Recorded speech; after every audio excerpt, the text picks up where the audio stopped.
राम राम। मेरा भारत मेरी बात चैनल पर आपका स्वागत। मैं हूं अनिल नागपाल और आज की इस अंक में बात करेंगे हम लोग कि कांग्रेस का जो इतिहास रहा है शुरू से ही वो हिंदू विरोधी कैसे है। जैसे आजकल राहुल गांधी कभी हिंदू हिंसा, कभी भगवांतकवाद, ऐसे ऐसे शब्द गढ़ते हैं, तो आप अगर देखेंगे तो उनके डीएनए में भी यही चीज है। वो आज कुछ ऐसा नया कर रहे हैं, ऐसा नहीं। तो उसी जो उनका इतिहास है, उनके खास तौर पे गांधी नेहरू परिवार का, उसी के एक अंक पर चर्चा करते हैं, केवल एक छोटी सी घटनाओं से, कि किस तरह से देश की आजादी से पहले से ही इस परिवार का हिंदुओं के प्रति जो रवैया, जो व्यवहार रहा, उसी पर आज चर्चा करते हैं। आज हम बात करेंगे पहले जो इनके नाना, इसके पिताजी के नाना थे नेहरू जी, तो उनके बारे में एक बात करते हैं। क्या हुआ, एक दिन वो, अभी देश आजाद नहीं हुआ था, उससे पहले ही वो प्रधानमंत्री बन गए थे। तो वो जब एक रात को अपने घर पर लौटे, 5 नवंबर 1946 की बात कर रहा हूं, तो वो जब अपने रात को घर में लौटे और थके हुए थे, लेकिन दिल्ली में जैसे ही पहुंचे तो उनको कुछ घटनाएं सुनने में मिली होंगी, वो प्रधानमंत्री थे। तो उन्होंने एक चिट्ठी लिखी रात को 12 बजे। किसे चिट्ठी लिखी? वो थी पद्मजा जोशी। आपने सुना होगा कि जो महात्मा गांधी के साथ सरोजिनी नायडू एक स्वतंत्रता सेनानी थी, उनकी बेटी का नाम था पद्मजा जोशी। उनको एक चिट्ठी लिखी रात को। उन्होंने कहा कि मैं रात को 12 बजे ही चिट्ठी लिख रहा हूं, मैं थका हुआ भी हूं, लेकिन उसके पीछे कुछ कारण है। क्योंकि मुझे यहां दिल्ली आकर पता लगा है कि बिहार में जो कुछ हुआ है, बिहार में जो कुछ हुआ है, उससे मैं अपने आप को संतुष्ट महसूस कर रहा हूं। अब आप कहोगे कि बिहार में क्या हुआ? उस समय बिहार में 400 किसानों को गोली से सरकार ने हत्या कर दी, 400 किसानों की। वो किस लिए की? वो इसलिए की क्योंकि जो वहां के किसान थे, बिहार के हिंदू किसान, उन्होंने नौखली हिंसा हुई थी पश्चिम बंगाल के अंदर, यानी बंगाल के अंदर। उस समय पश्चिमी पूर्वी कुछ नहीं था, केवल बंगाल ही था वो पूर्ण। तो बंगाल के अंदर एक घटना घटी नोआखली में, उसके विरोध में किसानों ने, जो हिंदू किसान थे, उन्होंने यहां पर बदले में मुस्लिम किसानों, मुस्लिम लोगों का वध किया। और उस वध को रोकने के लिए 400 किसान हिंदू मार दिए। उससे 400 किसानों के वध से बहुत ज्यादा संतुष्टि इन उसको नेहरू जी को ही। पहले बात करते हैं कि वो नोआखली घटना क्या थी, क्योंकि उसी से ही आपको समझने का में आसानी रहेगी कि नोआखली जो आज का चिटगांव है, जो बांग्लादेश में, आज किसी समय वो पूर्वी पाकिस्तान में गया, फिर वो गया, पहले वो भारत का हिस्सा था। तो चिटगांव गांव के अंदर, चिटगांव शहर के अंदर, जिले के अंदर एक शहर का नाम है नोआखली। उसमें 82% आबादी मुस्लिम और 18% आबादी हिंदुओं की थी। तो वहां पर मुस्लिम लोगों ने हिंदुओं पर हमला कर दिया और उनको जबरदस्ती कलमा पढ़ाया गया। और तो और उस समय एक राजेंद्र राय नाम के व्यक्ति थे, जो हिंदू महासभा के अध्यक्ष थे और वहां की बार एसोसिएशन के भी प्रधान थे वो। तो उनका वध कर दिया और उनकी गर्दन काटकर अपने, जो उनके मस्जिद के दरगाह के उनके खादिम होते हैं, दरगाह के खादिम को पेश किया उनका सर। और उनकी 2 बेटियां थी, उनकी दोनों बेटियों के साथ बलात्कार किया और पूरे हिंदू समाज के ऊपर आक्रमण कर दिया और कहा कि या तो मुसलमान बन जाओ और नहीं तो हम आपका वध कर देंगे। तो बहुत से लोगों के मंगलसूत्र की जो बात आई थी चुनाव में भी, इस तरह से मंगलसूत्र उनके उतार कर और उनके साथ माताओं बहनों के साथ बड़ा अत्याचार किया। तो वो अत्याचार के विरोध में महात्मा गांधी भी कलकत्ता गए, लेकिन जब वो नोआखली जाने लगे तो उन्होंने कहा, मैं ये वैसे नहीं कह रहा, ये जो मैं घटना आपको बता रहा हूं ये पुस्तकों में है उस समय की। तो क्या किया, महात्मा गांधी गए कोलकाता और नोआखली जाने लगे, तो वहां के लोगों ने, मुस्लिम लोगों ने विष्टा यानी गंद फेंक दिया उनकी सड़कों के आगे कि वो ना जा सके। और महात्मा गांधी उस समय राजेंद्र प्रसाद मुखर्जी, डॉक्टर श्यामा प्रसाद मुखर्जी, राजेंद्र श्यामा प्रसाद मुखर्जी, जिन्होंने जनसंघ की स्थापना की थी जो आज भारतीय जनता पार्टी है, 250 सदस्यों की विधानसभा थी वहां पर, उसमें अकेले हिंदू महासभा के वो सदस्य थे और पूरी विधानसभा अकेले हिंदू थे जिन्होंने इस मामले को पूरा उठाया।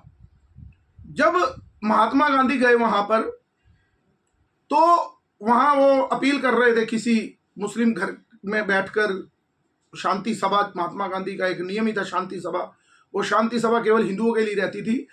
तो एक पतंग ने एक पुस्तक में लिखा है, जिन्होंने श्यामा प्रसाद, एक प्रसंग लिखा उन्होंने अपनी पुस्तक में कि किस तरह जो जेबी कृपलानी थे, उनकी पत्नी थी जो उत्तर प्रदेश की पहली महिला मुख्यमंत्री बनी, वो महात्मा गांधी के साथ ही थी, वो सुचिता कृपलानी, वो साथ में बैठी है और वो भाषण कर रहे हैं महात्मा गांधी वहां पर प्रार्थना सभा कि शांति हो जाए, हिंसा नहीं होनी चाहिए।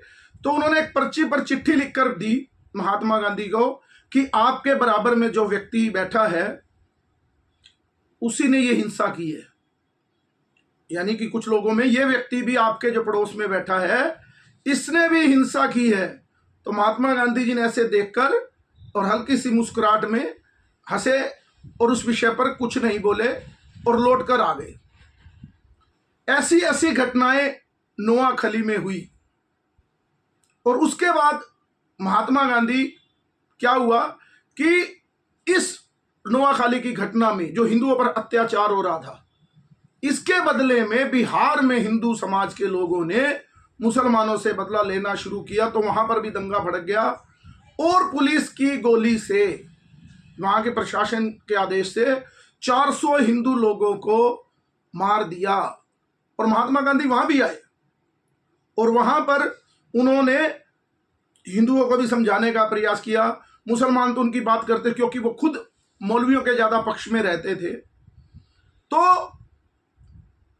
उस पीड़ा थी क्योंकि मुसलमानों से बदला लिया जा रहा था। तो नेहरू बड़े पीड़ित हुए। उस समय नेहरू भागलपुर में थे। भागलपुर से वो दिल्ली लौटे तो उनको सूचना मिली कि प्रशासन को, उन्होंने आदेश दिया होगा वहां की सरकार को कि 400 हिंदुओं को प्रशासन ने मार दिया है। नेहरू के साथ दुर्गादास रहते थे, उनकी किताब में है, लिखा है उन्होंने कि किस तरह से नेहरू बेचैन थे और नेहरू ने रात को 12 बजे चिट्ठी लिखी, जो मैंने अभी पहले ही घटना का जिक्र किया, कि उस चिट्ठी में पद्मजा जोशी को वो कह रहे हैं कि आज मैं बड़ा संतुष्ट हूं क्योंकि बदले में संतुलन हो गया, यानी कुछ मुसलमान मरे हैं और 400 हिंदू अब हमने मार दिए हैं, अब संतुलन बन गया है। यानी हिंदुओं से इस प्रकार की नफरत करना, आपको ध्यान होगा पीछे भी कि शुरू से भी, क्योंकि ये एक अंक की बात कर रहा हूं आज ही मैं, एक पॉइंट की, किस तरह से हिंदुओं के प्रति इस पूरे परिवार को ही नफरत थी।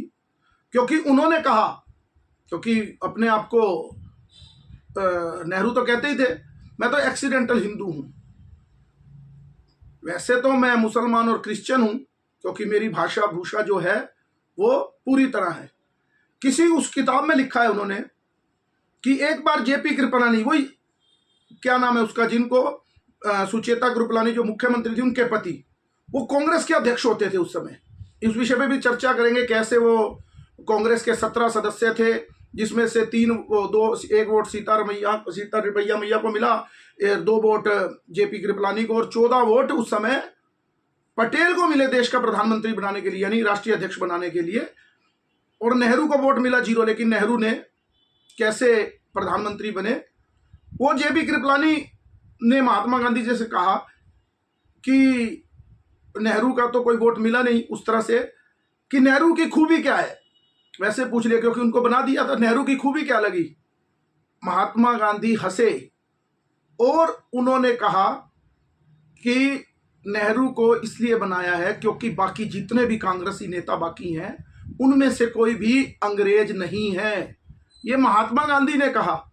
उनकी पुस्तक में लिखा है, दुर्गादास जी की, जो उनके साथ ही रहते थे, कि कोई अंग्रेज ही नहीं है। नेहरू एक अकेला ऐसा व्यक्ति है जो अंग्रेजों की तरह जीता है।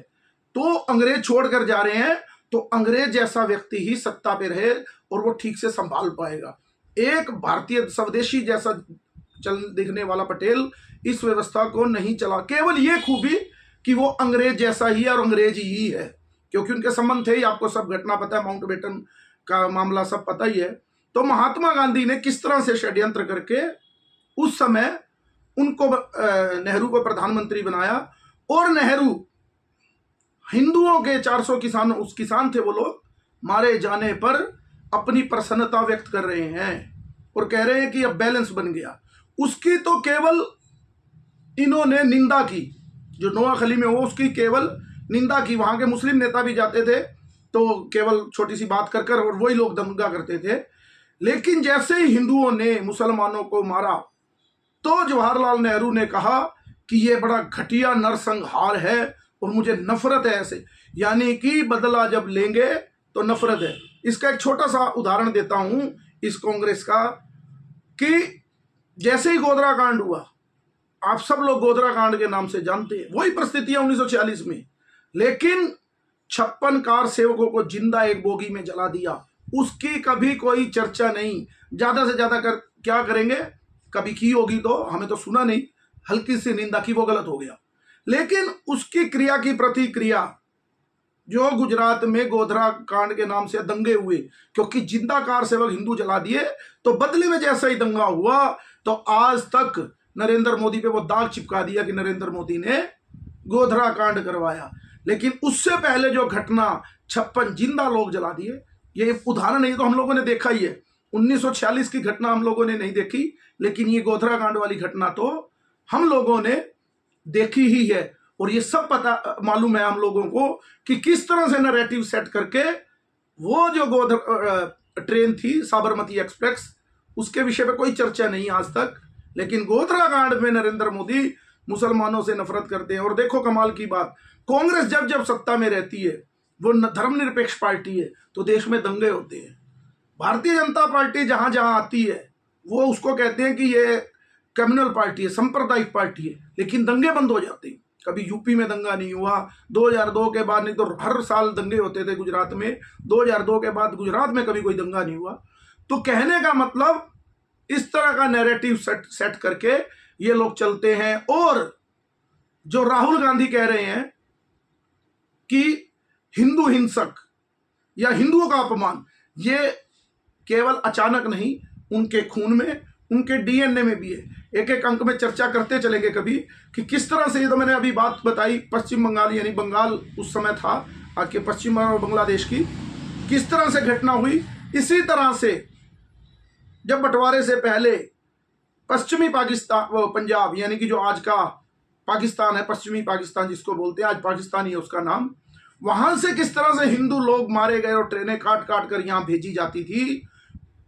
कहते हैं कि इस सृष्टि की आज तक, यानी कि इस समय की कितनी बड़ी घटनाओं में, युद्ध में भी इतने लोग नहीं मरे जितने लोग उस बंटवारे की त्रासदी में हिंदुओं का कत्लेआम हुआ था। हमारे बुजुर्गों ने वो बहुत सहन किया है, तो उस विषय में भी एक अंक में चर्चा करेंगे। आज के अंक में इतना ही कि किस तरह से ये गांधी खानदान और नेहरू खानदान की हिंदुओं के विरोध में एक परंपरा है, उनके डीएनए में यही है, हिंदू विरोध। तो आज के अंक में इतना ही। मेरे इस चैनल को लाइक कीजिए, सब्सक्राइब कीजिए। भारत माता की जय, वंदे मातरम, जय श्री राम।